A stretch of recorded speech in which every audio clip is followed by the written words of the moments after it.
So for this one, really approached it as, this is armor that you're going to get for the raid.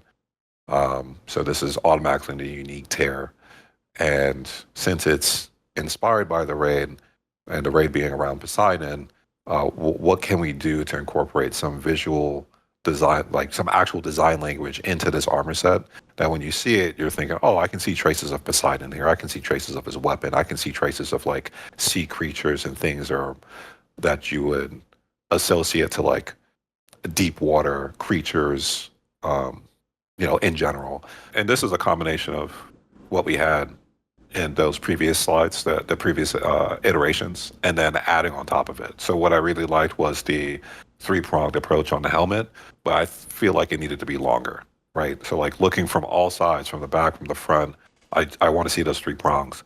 So those were extended and pushed over into like more of the final phase of it. And what I liked the most in those previous iterations was just adding a sea creature on more than just one piece of the armor set.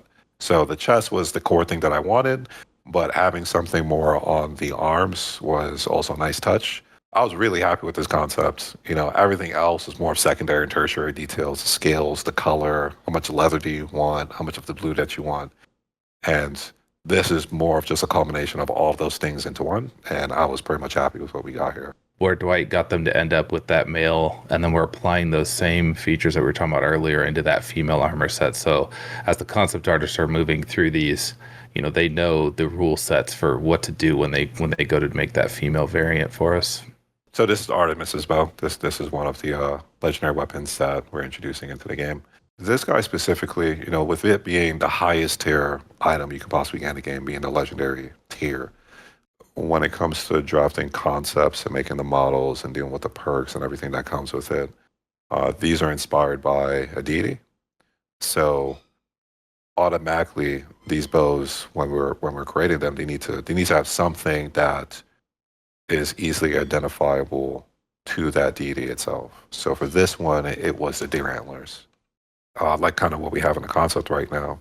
We thought it was a nice touch, and then mix in some metal parts in there for reinforcement, along with some emissive values. Really happy with how this came out, and I think the perks people would be a little bit. I think they'll have some fun with this. Just based on the perks right now, it's very much a bow that would reward you using it in more of a closer range. The idea here is these legendary tier weapons are god tier weapons, but you're immortal. So not immortal, amortal. So using them is going to be a challenge for the player. This will tie into our skill system. So over time, you'll do better. But these will basically carry a burden with them. So the more you're using them, they're going to be a difficult thing to use in our game. They're going to eventually kind of drain some stamina, some health. So you'll have to kind of pull off to another weapon for a bit and then jump back to it. So we wanted them to feel like they're this top tier level. So there's going to be high levels of like these big DPS explosion events that are cool to use, but also there's that system to kind of manage a bit. Then you go into our unique weapons, which is one tier down from here, and they'll have a very specific unique case to them. They'll have a perk that is useful in a certain scenario or in a certain biome, and then they'll have an inlay slot that you can kind of customize that with it. So if it already has something that involves poison damage, there's an inlay that you can slot in to maybe maximize that or help you with stamina or maybe glide or something to that effect.